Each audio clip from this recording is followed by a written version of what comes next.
샬롬. 그 결과에서 이렇게 목소리로만 한 적은 처음인데 요즘 제가 감기 때문에 상태가 안 좋아서 좀 목소리로만 여러분들 찾아뵙게 됐어요. 직접 얼굴 보고 인사드려야 하는데 상태가 영 메롱이라서 좀 이해해 주시기 바랍니다. 제가 원래는 다음 주까지 좀 기다렸다가 영상 올릴까 했었는데요. 오늘 다루는 이 주제에 대해서 시급하신 분들이 좀 너무 많아서 좀 급하지만 이렇게 마이크를 켜게 되었습니다.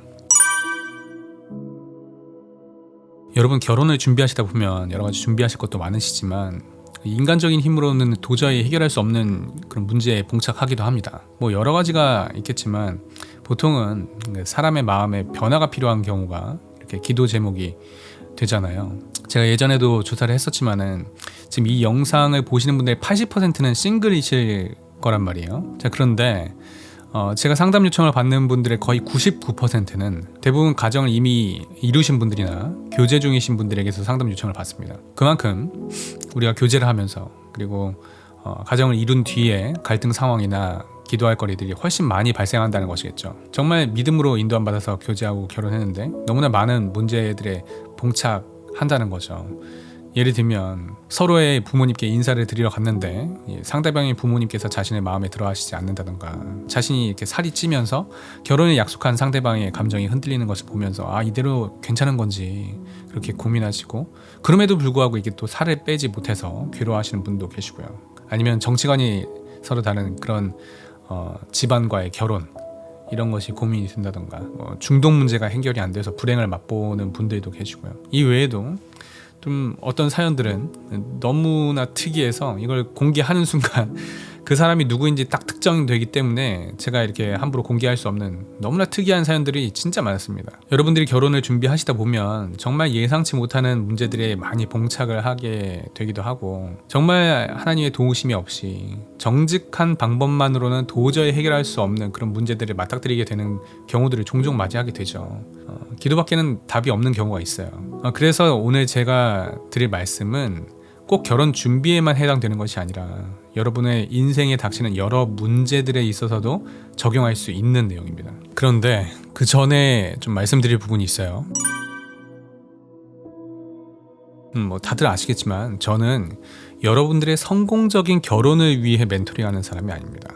물론 저는 여러분들이 결혼을 하길 원하죠. 원하지만 근데 솔직히 말씀드리면 저한테 더 중요한 것은 여러분들이 믿음의 결혼을 하시기를 원하는 거예요. 하나님의 기쁨을 이루는 삶을 살기 원하는 것이고, 그 삶 속에 결혼도 포함이 되어 있기 때문에 그렇게 안내를 해드리는 것일 뿐이에요. 여러분은 아시겠지만 저는 여러분과 같이 굉장히 평범한 사람입니다. 엄청난 사업가도 아니고요, 엄청나게 신앙심이 투철한 사람도 아니에요. 그저 여러분 그 청년분들보다 몇 년 앞서간 그런 신앙 선배? 혹은 인생 선배 정도라고 생각합니다. 그렇기 때문에 제가 실패한 길을 걷지 말라고, 또 어떠한 길이 하나님께서 기뻐하시는 길인지를 안내해 드리려고 그렇게 방송하는 거예요. 그렇기 때문에 저는 여러분에게 사회에서 성공하는 방법을 알려드리지 않아요. 사실 저도 사회에서 성공할 기회들도 몇 차례 있었고, 심지어 교계에서 성공할 기회도 있었어요. 그러니까 소위 물 들어올 때 노저우라는 그런 처세술에 따라서 그렇게 할 기회들도 몇 번 있었어요. 그러니까 제가 유튜브를 해보니까요, 어떤 컨텐츠를 하면 사람들이 많이 보고 많은 수익을 올릴 수 있는지 파악이 딱 돼요. 수익을 위해서라면, 그리고 유명세를 위해서라면 그런 것만 골라서 하면 됩니다. 굳이 믿음의 결혼에 대한 모든 내용을 A부터 Z까지 다 다룰 필요도 없고, 정말 사람들이 좋아할 만한 내용, 관심이 있을 그런 내용, 자극적인 내용, 뭐 성적인 부분에 대한 내용이 뭐 이런 거, 그런 것만 유튜브에 딱 공개해서 수익 창출하고 채널 성장시키면 되죠. 채널 확대를 위해서라면 굳이 막 정치관 같은 거 밝히지 않아도 되죠. 저는 그냥 제 갈 길만 가면 됩니다. 수익만 생각한다면 솔직히 프로라이프에 대해서도 안 다뤄도 되죠. 수익 생각하면 낙태를 찬성하는 사람들에게 미움받을 콘텐츠를 굳이 할 필요가 뭐가 있겠어요. 시험관에 대해서도 안 다뤄도 되죠. 수익만을 생각한다면 시험관 시술에 대해 긍정적인 분들에게 미움받을 콘텐츠를 굳이 할 필요가 뭐가 있겠어요. 알고리즘 떴을 때 사람들이 좋아할 만한 콘텐츠 등등 하면서 이게 채널 성장시킬 수도 있었죠. 그리고 그렇게 성장시키던 분도 계셨어요. 제 주변에서 물 들어올 때 노져야 한다면서 지금이 기회라고 하면서 뭐 어떤 이슈가 있을 때, 월드컵 있을 때 월드컵 관련 컨텐츠 만들어서 올리고, 올림픽 할 때는 올림픽 관련 컨텐츠 만들어서 올리고, 그렇게 막 컨텐츠를 이슈에 맞춰서 찍어내는 그런 크리스천 유튜버들 계셨어요. 근데 저는 그렇게 하지 않습니다. 하나님께서 그 이슈를 다루라고 하셔서 다루는 거면 상관이 없어요. 그런데 크리스천 유튜버로서 물 들어올 때 노져야 한다라는 그분이 내세우는 명분이 저는 그렇게 성경적으로 보이지 않았거든요. 제가 알고 있는 우리 삶의 바른 생활 방식은 물 들어올 때 노젓는 게 아니에요. 물이 있든 없든 간에 하나님께서 저으라고 하시면 저어야 하고, 하나님께서 멈추라고 하시면 멈추는 거. 제가 배운 성경은 그렇게 말씀하신다고 봐요. 그래서 여러분들이 저를 어떻게 보실런지는 모르겠지만 저는 세상적으로 보면 약간 바보예요. 제가 주변에서 듣는 이야기 중에 그런 이야기를 종종 들었어요. 줘도 못 먹는다는 얘기. 기회가 와도 그걸 굳이 받지 않는다는 거예요. 솔직히 저도 속으로는 기회 잡고 싶거든요. 당연히 그러고 싶죠. 그런데 하나님께서 그렇게 할 마음을 안 주세요. 사람들이 보기엔 세상을 너무 바보같이 산다고 생각할 수도 있어요. 너무 이렇게 좀 뭐라고 해야 될까?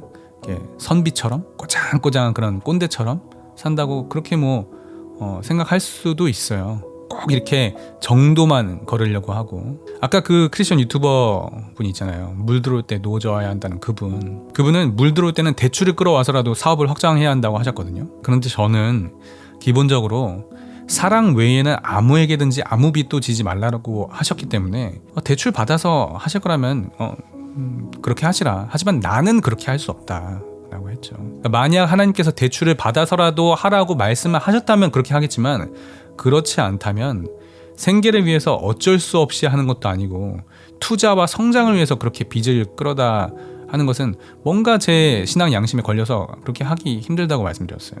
자, 여러분, 다시 말씀드리지만 저는 여러분들의 성공적인 결혼을 위해서 멘토링하는 것이 아니에요. 성공적인 인생을 위해서 멘토링하는 것이 아닙니다.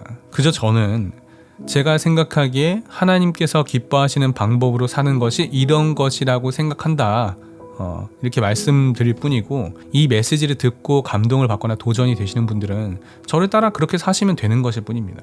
좀 다르게 말씀드리면, 그 결과를 따라서 결혼을 이루는 것이 여러분들의 생각에는 좀 너무 손해보는 것 같고, 이렇게 세상적으로 보면은 너무 바보 같은 선택을 하는 것 같고, 너무 실리를 못 챙기는 것 같고, 호구같이 결혼하는 것처럼 느껴지실 수도 있다는 거예요. 결혼뿐만 아니라 제 인생 자체가 여러분들이 보시기에는 진짜 좀 바보같이 느껴질 수도 있고, 좀 이렇게 무모하게 느껴질 수도 있고, 너무 실리를 못 챙기는 것 같이 느껴질 수도 있다는 거예요. 제가 무슨 얘기를 하려고 하길래 이렇게 밑밥을 잔뜩 깔면서 이렇게 시작을 하려는 걸까요? 자, 언제까지 참고 기도하며 기다려야 하나요? 라는 질문에 대한 제 답변에 대해서 어떤 분들은 굉장히 바보 같다고 느끼실 수도 있기 때문이에요. 일단 결론부터 말씀드리면, 기도는 응답 받을 때까지 하는 것입니다. 여러분, 그 누가복음 18장 1절부터 8절에 나오는 불의한 재판관과 과부의 비유 잘 아시죠? 그 누가복음 11장 5절부터 10절에 나오는 밤중에 떡을 구하는 친구의 비유도 잘 아실 겁니다. 이 말씀들에서 나오는 그 기도의 원리는 뭐예요? 그 핵심은 이겁니다. 예수께서 그들에게 항상 기도하고 낙심하지 말아야 할 것을 비유로 말씀하신 것이죠. 하물며 하나님께서 밤낮 부르짖는 택하신 자들의 원한을 풀어주지 아니하시겠느냐고 말씀하십니다. 그 간청함을 인하여 일어나 그 요구대로 주리라고도 말씀하시죠. 여러분, 물론 우리가 구하는 기도에 대해서 뭐든 하나님께서 예스로 응답하시지는 않을 수도 있어요. 그러나 설사 노라는 응답을 받는 한이 있더라도 노라는 응답을 받을 때까지는 기도를 해야 한다는 것입니다. 그러니까 사도 바울도 자신의 육체에 가시가 떠나가게 하기 위해서 3번 기도하였죠. 그런데 하나님께서는 노라고 응답하셨어요. 내 은혜가 내게 족하도다. 이는 내 능력이 약한 데서 온전하여짐이라 라고 말씀하셨죠. 이 육체의 가시를 허락하신 이유는 그 바울 사도조차도 너무 자만하지 않게 하려고 하신 거라는 거예요. 그런데 하물며 우리는 어떻겠어요? 저도 사실 그래요. 재정이 많이 어렵긴 하거든요. 근데 제가 기도할 때 하나님께서 이 말씀을 주세요. 내 은혜가 내게 족하도다. 제가 만약 재정이 풍부한 사업가였다면 엄청 교만했을 거예요. 지금도 그렇게 겸손한 편이 아닌데 돈까지 많았으면 진짜 저는 하나님 안 찾았을 수도 있지 않았을까 이렇게 생각됩니다. 아무튼 뭐 제가 이 이야기를 하려던 것은 아니고요. 우리가 기도할 때 기도는 언제까지 하는 것이다? 응답 받을 때까지 하는 것이다. 예스든 노든 웨이트든 응답 받을 때까지 하는 것입니다. 단 우리가 구하는 것은 우리의 정욕을 위해서 구하는 것이 아니라는 것을 전제하는 거예요.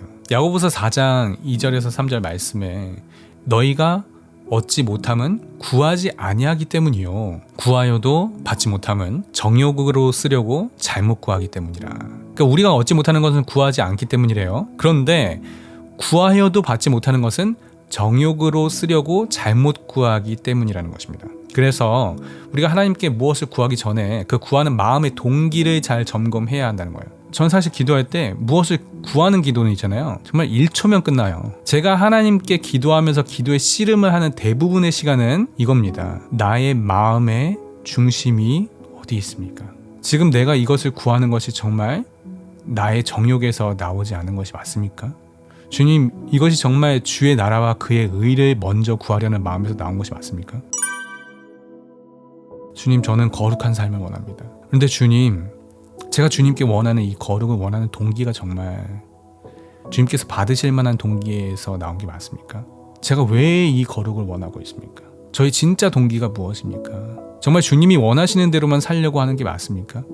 정말 주님의 기쁨이 되기 위해서 정말 그 순수한 목적만 있는 게 맞습니까?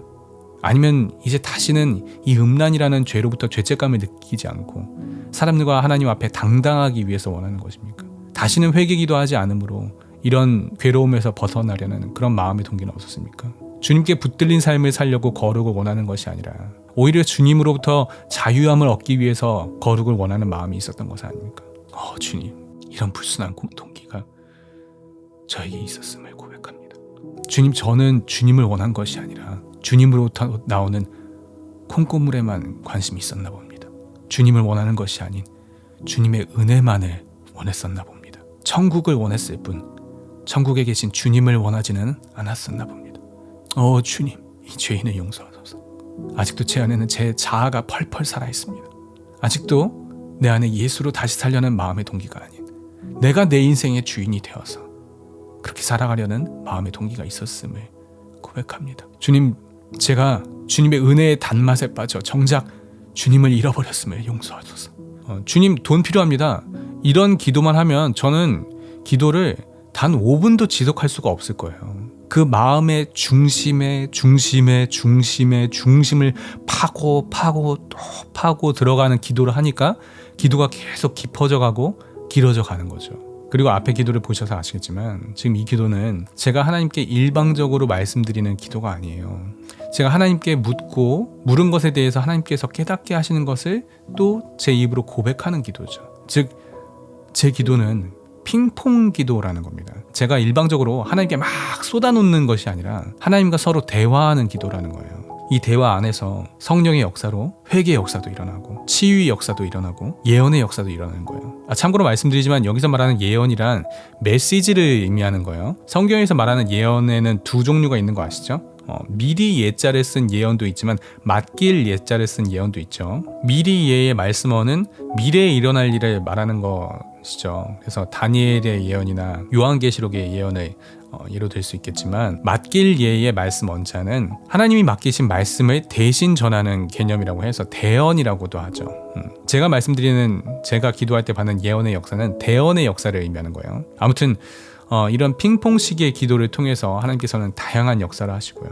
이렇게 해야 우리의 기도의 방향성이 조금씩 더 하나님께서 기뻐하시는 방향으로 맞춰져 갈 수 있어요. 제가 늘 말씀드리지만 우리의 기도는 기본적으로 하나님께서 이미 하늘에서 정하신 뜻이 이 땅 가운데 이루어지도록 간구하는 방향으로 가야 한다, 이렇게 말씀드렸죠. 물론 우리가 원하는 바를 하늘로 쏘아 올릴 수는 있지만 그것을 들어줄지 말지는 하나님 마음이죠. 그래서 우리가 정말 응답받는 기도를 하기 위해서는 하나님의 마음을 잘 알아서 하나님께서 기뻐하시는 기도를 해야 응답받는 기도를 하게 된다는 것이죠. 자, 그런데 저는 오늘 여기서 한 단계 더 들어갑니다. 여러분, 그 충청도 분들이 대화하는 스타일 있잖아요. 뭔가를 권할 때 꼭 3번은 물어봐야 한다는 거. 예전에 그 방송에서 영화배우 이범수 씨가 말씀하신 게 있어요. 적어도 3번 이상 안 물어보면 얘는 이걸 진심으로 물어보는 게 아니구나 라고 생각한다고요.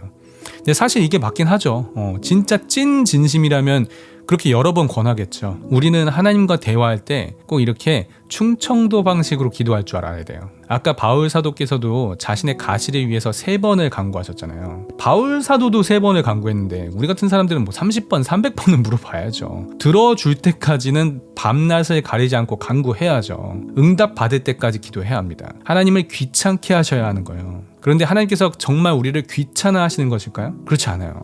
전혀 그렇지 않습니다. 여러분, 그 수로보니게 여인 잘 아시죠? 예수님께서 수로보니게 여인을 만났을 때 그 여인에게 어떻게 대하세요?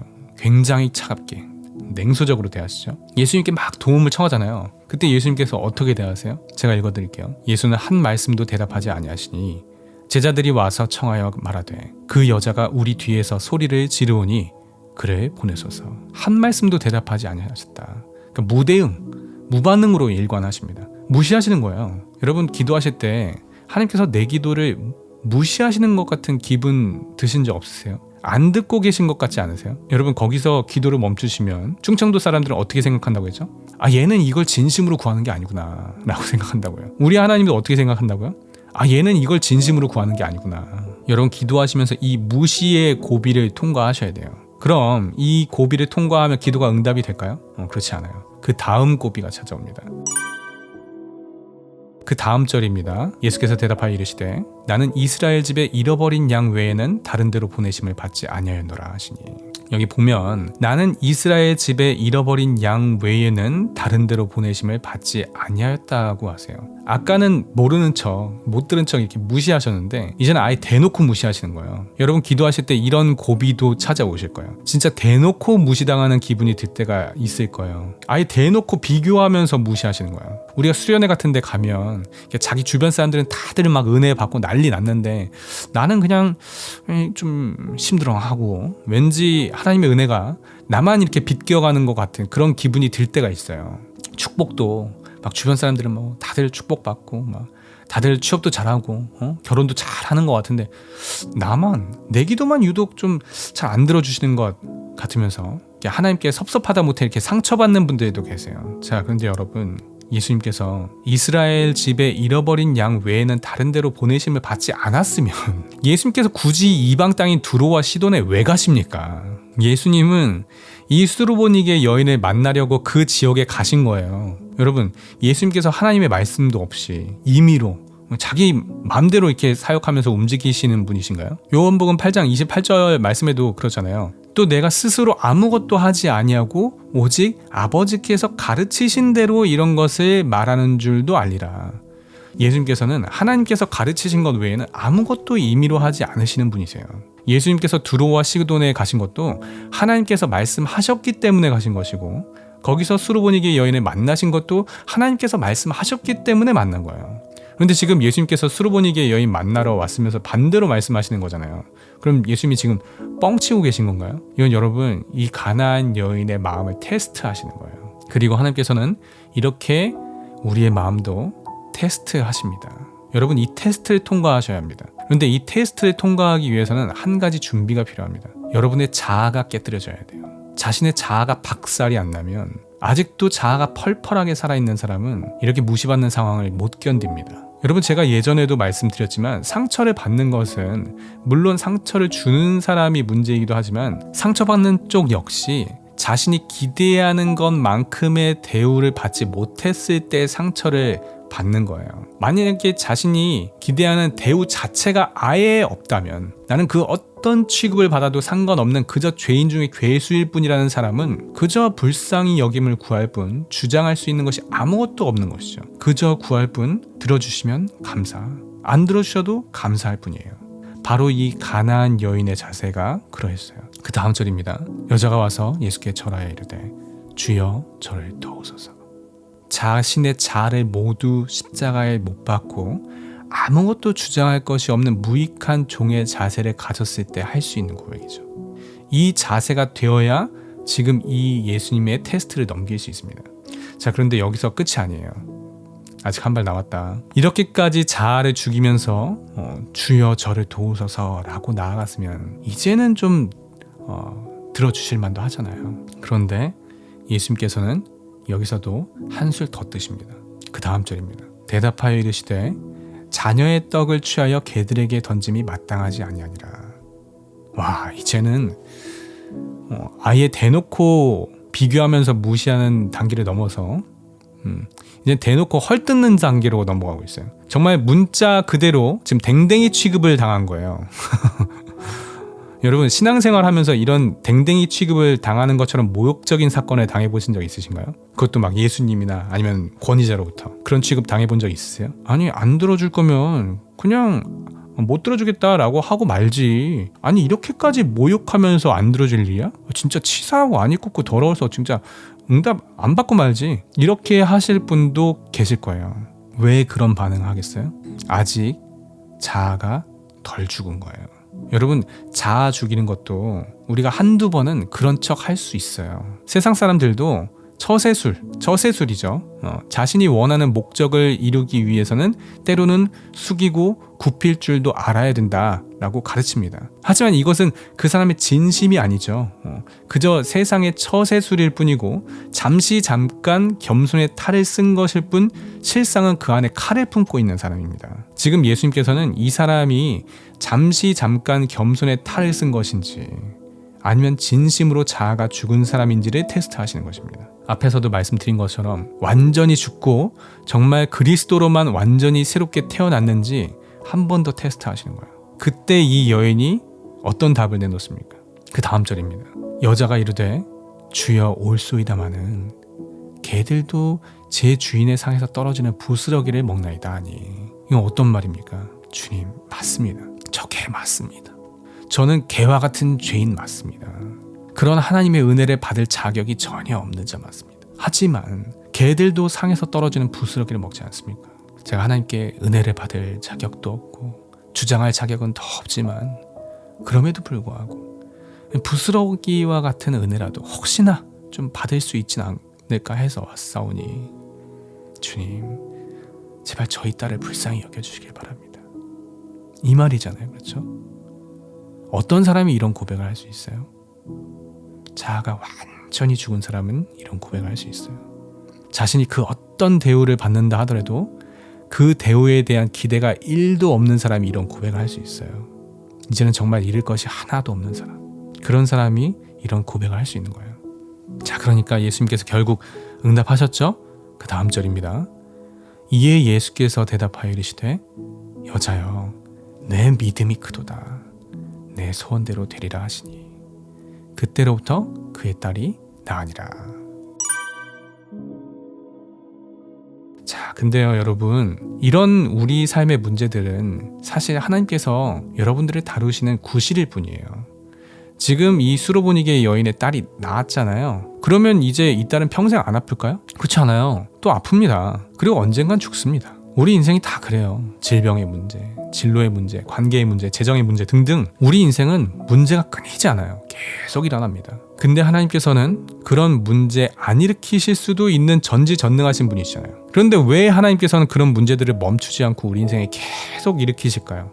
고난이 없는 인생이 없잖아요. 왜 하나님께서는 이런 고난이 멈추지 않는 인생을 살게 하시는 거예요? 하나님께서 여러분들을 성장시키고 여러분들이 하나님의 은혜와 사랑을 알아가고 자아를 죽이고 그리스도로 살게끔 자신의 자아가 기준이 된 삶에서 이제는 하나님의 말씀이 기준이 된 삶으로 살게 하시기 위한 방편인 거예요. 우리는 질병 없이 재정의 어려움 없이 그렇게 무난한 삶을 사는 것이 우리 인생의 목표가 되어서 안 됩니다. 그렇게 될 수도 없고 하나님께서 그것을 원하지도 않으세요. 우리는 사명을 따라 살아가는 삶을 살아야 하고 하나님께서는 우리 인생을 그렇게 살아가게 하시기 위해서 우리를 훈련시키시고 다뤄가실 겁니다. 우리의 육체적인 축복, 재정적인 축복, 이런 물질적인 축복도 물론 있겠지만 이것들은 궁극적이고 본질적인 것들은 아니죠. 하나님께서 우리 인생에 이루실 가장 본질적인 것은 우리 영혼의 구원입니다. 하나님께서는 우리에게 어려운 상황과 환경을 허락하십니다. 그리고 이것을 통해서 하나님은 우리를 연단하세요.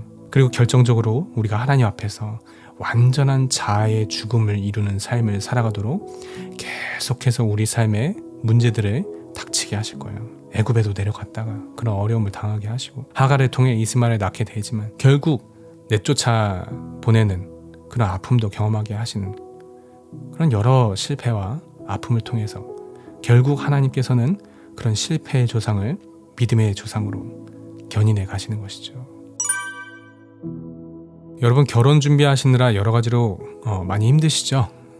결혼 준비뿐만 아니라 진로나 재정 등등 여러 가지 인생에 막혀있는 문제들, 고난들로 인해 답답한 상황과 어려움에 처해 계신 분들 많으실 거예요. 그런데 여러분, 이 모든 것은 다 과정이라고 봅니다. 하나님께서 여러분들이 멱살 잡고 캐리하고 계신 거예요. 우리는 그렇게 견인 안 되려고, 자아가 안 죽으려고 발버둥을 치는 거고, 하나님께서는 어떻게 해서든 그런 우리의 자아를 죽여서라도 그분께서 우리들 각자에게 두시는 그 하나님의 계획, 하나님의 작정을 이루시기 위해 물고기 뱃속에도 들어가게 하시고, 억울한 누명을 쓰고 감옥에도 갇히게 하시고, 블레셋 왕 앞에서 미친 척하면서 빠져나오게도 하시면서 그렇게 우리의 자아를 죽이는 훈련을 해 가시는 거예요. 그런데 여러분, 이 훈련은 결코 훈련으로 끝나지 않습니다. 훈련을 위한 훈련은 없어요. 우리가 받는 훈련은 다 목적이 있습니다. 실전에서 쓰기 위해서, 비전을 위해서 훈련을 받는 것이죠. 여러분들의 자아가 완전히 죽고 완전히 비워지고 오직 그리스도께서 말씀하시는 대로 무익한 종의 자세를 취하게 될 때 여러분들은 어떠한 형태로든 반드시 쓰임 받으실 거예요. 그리고 여러분들이 각자에서 경험한 그 결핍이 바로 여러분들의 사명이 될 것입니다. 엄청 위대한 사업가나 엄청 위대한 정치가나 엄청 위대한 목회자가 되지는 못할지라도 우리 각자의 가정 안에서, 우리 각자 처한 곳에서 각자의 부르심에 따라 자신의 달란트대로 쓰임 받을 것입니다. 정리하겠습니다. 기도는 응답받을 때까지 해야 한다. 기도는 하나님이 응답하실 때까지 계속해야 하며, 하나님이 침묵하시는 것 같아도 멈추지 말아야 한다. 우리의 기도가 정욕에서 나온 것이 아니라 하나님의 뜻을 구하는 것인지 끊임없이 점검해야 한다. 하나님과의 기도는 단순한 요청이 아니라 우리의 마음을 깊이 들여다보고 변화되는 과정이다.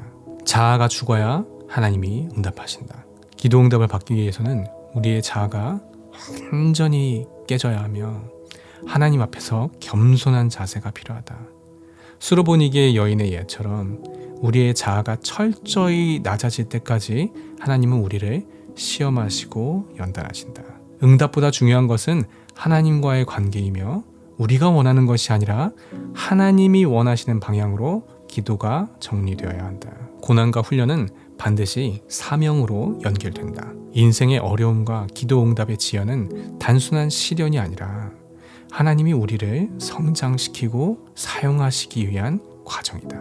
하나님께서는 우리의 자아를 깨트리고 그 과정을 통해 우리가 맡은 자리에서 사명을 감당하게 하신다. 기도와 인내를 통해 우리는 결국 하나님의 뜻을 이루는 인생으로 나아가게 된다. 다음에 다시 뵐 때까지 우리 모두 샬롬.